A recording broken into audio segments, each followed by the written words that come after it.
We're looking today at situational leaderships, and I'm so glad we're looking at this subject because I think in lots of cases, a lot of people get it wrong. I use the word deliberately wrong. And you start the chapter 10, by saying there is no such thing as a bad leadership style. They all work. Leadership is about learning when to use each style to effectively influence others. But we grew up in a generation that says it must be by the hard rule, stick or else. And that's not necessarily the best outcome. Oh, not at all.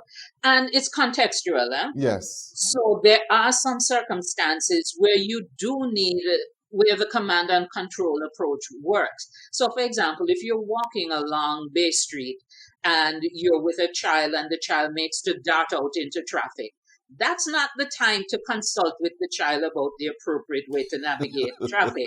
You're going to grab them and yank them back onto the sidewalk. Yes. Right? So there are times when command and control is what is required.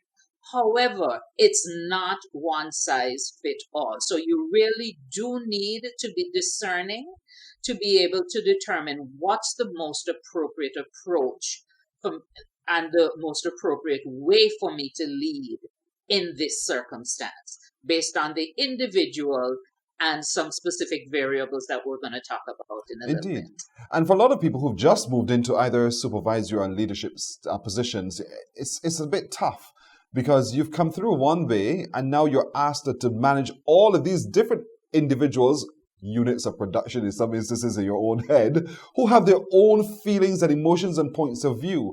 And you just don't know because as far as you're concerned, this is the way. And then you meet a roadblock, and you just don't know how to move from there. Let's break it down for a lot of people so they best understand why that happens and what can we do when that happens. All right, because you have your units of production, which we've moved away from, thank God. Yes. These people, these human beings that you are leading, they're all different. And our challenge as leaders is to meet people where they are and help them to get to where we need them to be. Mm-hmm. Now, they don't all show up in the same way. So there are two variables that you need to assess for everyone within your team. And the first one is their ability to execute the task at hand. And note well, I said ability to execute the task at hand, not ability writ large. Yes. Because there's some instances, there's some tasks where I will show up as being highly competent. And there are other tasks where I will be floundering. So you can't just have a one-size approach, even to managing me. Yes. Because it depends on the task at hand. So the ability is the first thing you need to assess. The second thing is willingness. So you can think of it as a 2x2 matrix where you're mapping ability and willingness. Mm-hmm. So there's some tasks where I'll be both able and willing, and that's easy peasy, because what you need to do then is to leave me alone and let me do it. Yes. Right? So you can delegate and step back when you have made the determination in consultation with the individual that they are both able and willing to execute the function. So your people become empowered. They enjoy the fact that you have confidence in them. You don't need to micromanage them, looking over their shoulder. And what you do need to do, though, and we'll talk about delegation, I think, in our next conversation, but what you do need to do is to establish a check-in system. So you can say, well, I am confident that you're both able and willing to execute this task. I just need you to let me know when you're done or if you run into any difficulty. Otherwise, you go do you. Indeed. And I like the fact that you go ahead.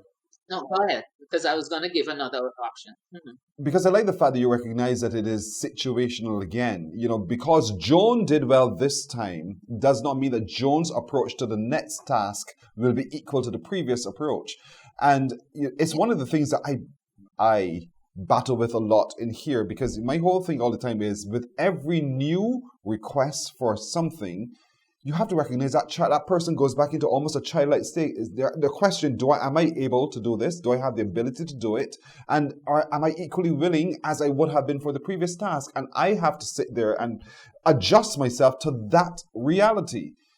And it's not a case of Pearson, you're being weak in this instance, but the reality is I'm introducing a new concept. And I have to be patient enough to recognize who I'm introducing it to and what are their abilities and what is their level of willingness.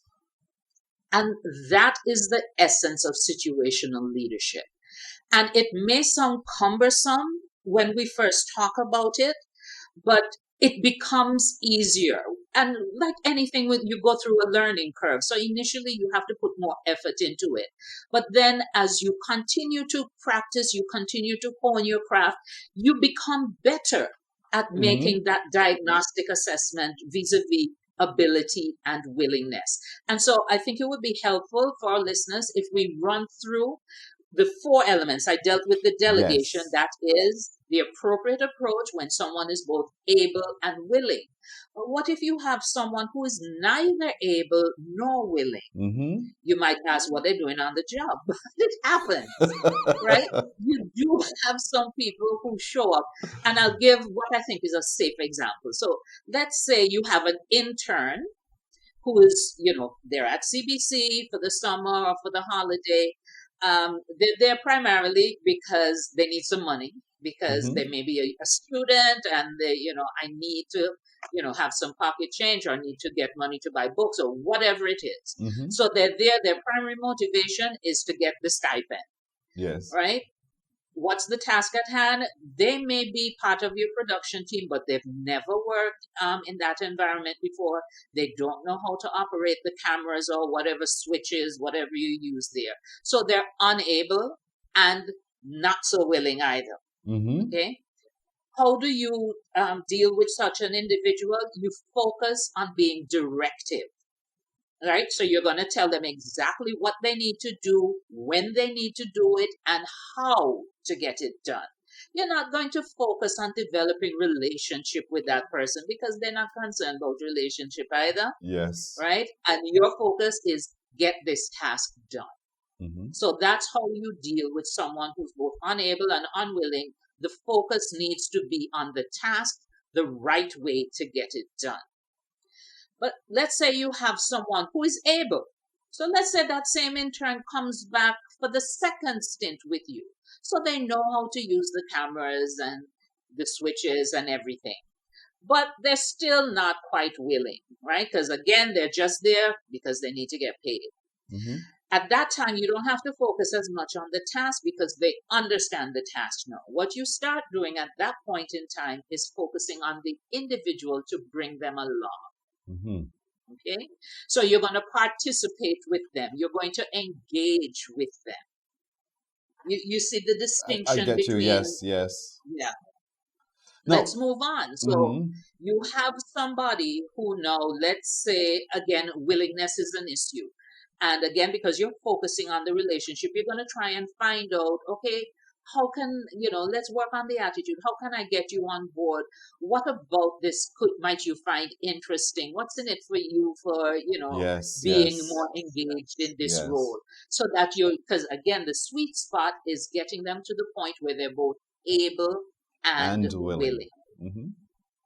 And that's where you answer that question, the WIIFM, for sure. What's in it for me? You sell them on it. So they see the benefit in taking the action to making the change that you'd want to see effected as well. So the different management styles that we have to be able to employ at given times and see each person and each situation for what it is and recognize that this individual is the individual. Time is a factor, though, in a lot of cases for a lot of people. When you're in that position, the task has to be done, you have a deadline to meet. How do you, still knowing that you have to work within a particular time frame, get all this done, Joan? That for a lot of people is very difficult. Yeah.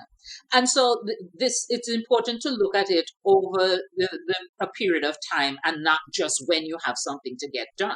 Because as leaders, it's not just a transaction.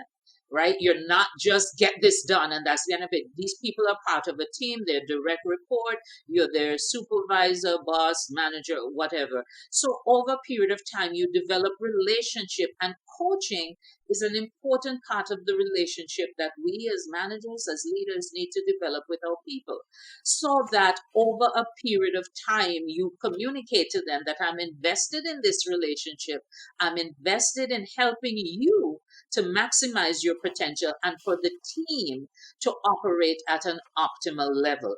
So don't look at it as just one transaction. Oh my gosh, now I have to go and do all of this just to get this task done. But you're pouring into the person so that they become better, they become more able, and they become more willing. And then you continue to build at that to you get to a point, if you put the work in, that your people will all be able and willing. And if there are some instances, as you say, because there are new tasks that will come on board, but the willingness is already there. So it's not as heavy a lift to get the ability there as well.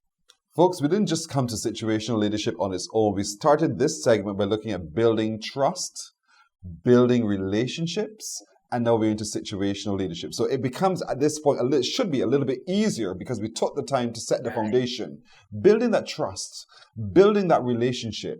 And now as situations occur, we're better able to use and navigate our way through because they trust us, they understand us, and we understand them as well. And that's what's so vital towards moving towards that situation where you're a better manager.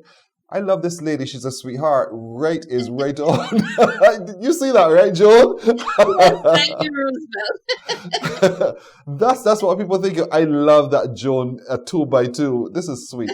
And you know, Joan, this is what's so important. I can't begin to imagine why, for some people, they find it so difficult when it's so simple to understand, I think, in most cases. But I think it's the practice of it that gets difficult because of other situations around us and because we're always pressured by time.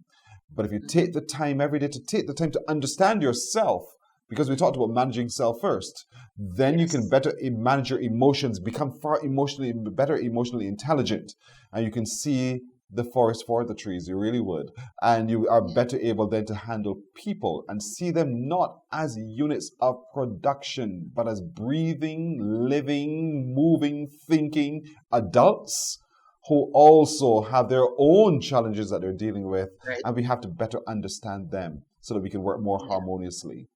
Joan, I got to leave it there. But yeah, we're going to come back to delegating next week.